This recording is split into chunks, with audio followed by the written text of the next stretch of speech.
How's the hotel? It's pretty nice. Yeah, it's pretty bougie, I would say. Yeah. Don't know about the running around here though. It's so packed. Yeah. Like yesterday I ran at 3:30, and there was just like thousands of people out running or like finishing work, and it's nice. When did you get in? Wednesday. So a few days, busy day yesterday. I had the press conference, but so I was like, oh, I'll get up early and train. Woke up at 6:15, went to the toilet, and then drug testers knocked on my door straight away. Oh. And I was just like, oh. So it took me 90 minutes to go to the toilet to pee, and then I make this. Yeah, then I had to go to the press conference there for like all day, like 4 hours. Came home, did my run, and then had stuff last night. So yeah, I had the pillar thing on last night. It was good. Learned all about HRV, which is good. It was actually, they need to do some awareness that HRV drops when you start tapering. So your recovery actually goes a bit worse. Is HRV, you want HRV, right? You want high HRV. It's a good thing, but when you start tapering, it starts dropping. But that's like, normally that would mean like a sign of like you might be getting sick, or you might be like something's bad, or you're overtraining. But tapering also makes it go down. But I didn't know this till last night. Mine had been going down a little bit, and then I saw it, I was like, oh, okay, thank God. We need to start spreading awareness on HRV and taper. Big interview coming up. I know, looking forward to it. Nervous? Yes. All right, Brett, Friday morning, this time on Sunday, you'll obviously be finished. When did you get to Sydney, and how are you feeling about it? Hopefully I'm finished in 48 hours. Got here Wednesday afternoon, so yeah, came in because I had a press conference yesterday morning, but feeling good, been busy, which is good, kind of making the time go quick, but now I can chill out the next 2 days. Yeah, so when you go to Fukuoka or London or something like that, you probably don't have the same level of sponsor commitments. No, definitely not. And like even within the race, like this year, I've got a lot more than I would at London Marathon. I think just being a local, you have to do a bit more, but that's part of it. I think it's good because it is Australia's major now, so it means the Australian athletes are going to have to do something, and it means that the athletes get paid as well, so it's good. How do you keep sponsors happy, keep the race organisers happy, do all that stuff, but still keep a lid on that excitement, because that could easily wear you out or get you too fired up? Definitely, yeah. And I think most of my sponsors have been pretty good with like they're like, hey, are you happy to do this? Like, and do give me the option if I don't want to. Like even tomorrow I'm going to a shakeout, but I said, look, it's pretty early. I don't know if I'll be able to get there for the run. But there's a Q&A after. I'll definitely be there for that. And they're like, no worries, like happy with that. And there's always optional. They'll just send me optional things, and I can kind of pick and choose. But you do have to, be careful, because like it's easy to get sucked in and doing all those things, and you're on your feet all day. And like these last 3 days into the race, I'm trying to eat all the time. So it's if like last night I didn't get back till like 8:30, and I'm like having my dinner then. So it's not ideal, but so you just have to kind of balance all that in and make sure you're prepared. It's been a while between marathons for you.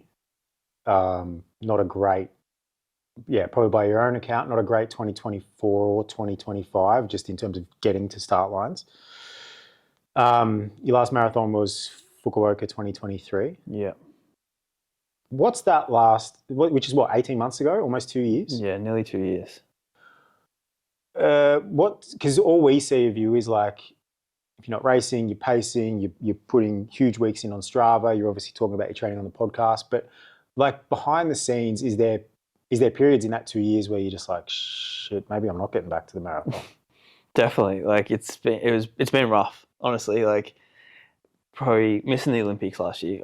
Like everyone knows that was a rough time, and I don't know, like I do the sport to go to the Olympics pretty much. So when you miss that, it sucks. And then I wanted to try to get back for Valencia, and then didn't get to go to Valencia. And then Andy goes and runs so quick as well. So it's like, not that like I'm attach too much to the Australian record, but like I still would have loved to be there and like try to, I guess, defend it, or like being in good shape. Like it just made me feel like, geez, things aren't going my way even more. Like knowing that I was like still struggling, because that was my goal to get back for. It was like something when I put out the Olympics, I'm like, okay, like let's just focus on Valencia. It's like gave me something to work towards, and like I wasn't able to get there, so I'm like, what's going on? This is taking so long. And then like kind of like, okay, we're going London Marathon. Like I'm gonna get back for that, and like still like that's 5 months later, and I still wasn't able to get ready. It was just I kind of lost that momentum, and I couldn't get it back. So it was just a real struggle. I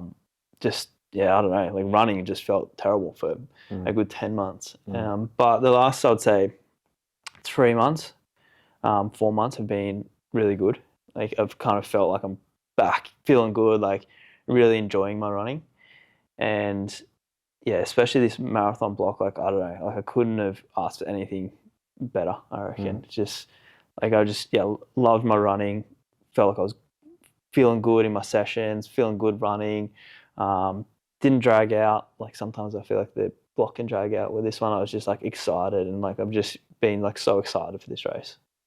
The Australian record is an interesting topic, right? Because it was such a breakthrough when you took it, and there'd been chat for 5 years around like who's going to get it, and for you to break that record was just a huge achievement. Records generally don't last forever. They're always, you know, the custodian is always changing of that record, and it's changed obviously to Andy. And I know that's not something that kind of, you're not there for the Australian record, as you say, you're there to run in the Olympics and those sorts of things. But yeah, that must have been really tough. One, seeing it get lowered again by someone else, but then not being able to even just get to a start line.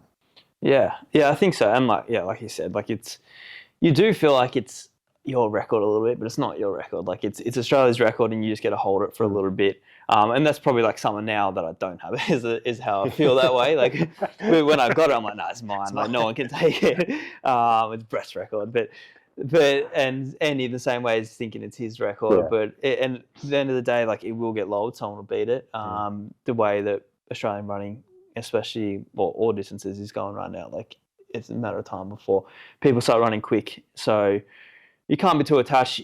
Like I can only race myself. So I would love to run a PB again, and if that ends up breaking the Australian record, great. But if I'm not capable of that, that's just so be it. But yeah, it was tough. Just because I felt like nothing was going my way for so long. Like when Andy did take that record, but at the same time, like it kind of just motivated me so much to get back and good. Like even like honestly, he broke that record, and then like the next day I bought that same mattress cover he had because like I was like, I need to start getting better sleep.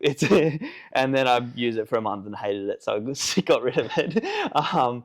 And it was, but like it was like that kind of motivational thing, like of him like living rent free in my head, but like in a good way too, because I just needed to get back and probably at times maybe pushed too much. Like probably trying to get back for London, I was kind of more concentrated on like I knew Andy was going to be there. I'm like, I need to get back. I need to like race him, beat him. And then kind of, I don't know, something happened. I'm just like, you know what?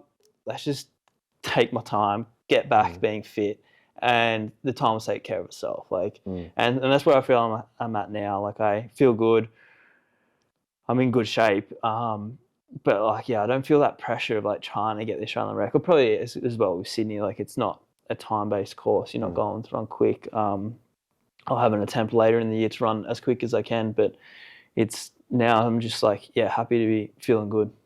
Yeah, I think if you run long enough, you're not always in this linear line going upwards. I mean, Andy himself mentioned this week that he's got a stress reaction that he's dealing with. He I'd say he's likely out of world champs, which he told me in January all eyes were on world champs. Exactly. Right? So it's like it swings and roundabouts for everyone. One thing I'm loving seeing here in Sydney, and like we've both seen it and other places around the world, like the running boom, the world majors effect. It's crazy to see how busy. It's Friday morning to see how crazy the city is about running this week. Oh, it's crazy. But it's not even just Sydney. Like I was in Melbourne on Tuesday going to an osteo appointment, and I just saw this guy like wearing a New York marathon hat, a Boston shirt, and I just said to him like, "You run Sydney?" And he's like, "Yeah, you come out from Boston," and like he was like so excited for it, and like but just running around here, you see all like the tour groups and just people from all countries. It's like chaos trying to get out there and run at the moment, but it's so good. Like it's just so good for Australian running, and there's going to be. I think now we've got a major like this flow-on effect. Like there's going to be that many people. I think they expect 300,000 people out on the course. Yeah. And I know 50% of them are going to be like, oh, I want to run a marathon next year. So if they haven't done it before. It is wild to think about what happens to Sydney over the next decade. Yeah. Because like places like, like Boston, London, all these cities, it's not like they've been running cities for 200 years or like they have this natural sort of predisposition to be running. They have the running culture they have because they have events that they have. And so now you see that coming for Sydney. And it's funny, like normally if I'm out running in the morning or whatever and there's heaps of other people around, it's like, oh, get out of my way. This is annoying. You're annoying me. But I went for a run through the city this morning and you're seeing all these tourists who probably have never been to Australia before. And it's kind of cool. It's like, great, you're runners too. Awesome. Welcome. Like enjoy it. Have a great time. It's I think Sunday's going to be pretty different. How do you... Obviously, you're very focused on Sunday on what you've got to do and your goals, which we'll talk about in a minute. But do you try and block the crowds out? Because you'll get one of the biggest cheers on the course. Are you trying to block that out or are you trying to take some energy from it? How do you deal with that?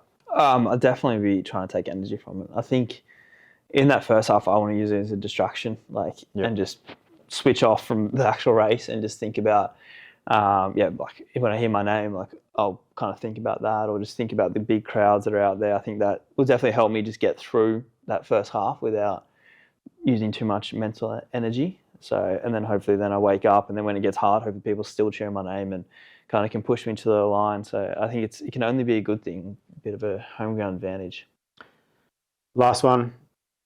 What does success look like for you in Sydney when you cross that finish line? Like how do you have a definition of success for Sunday?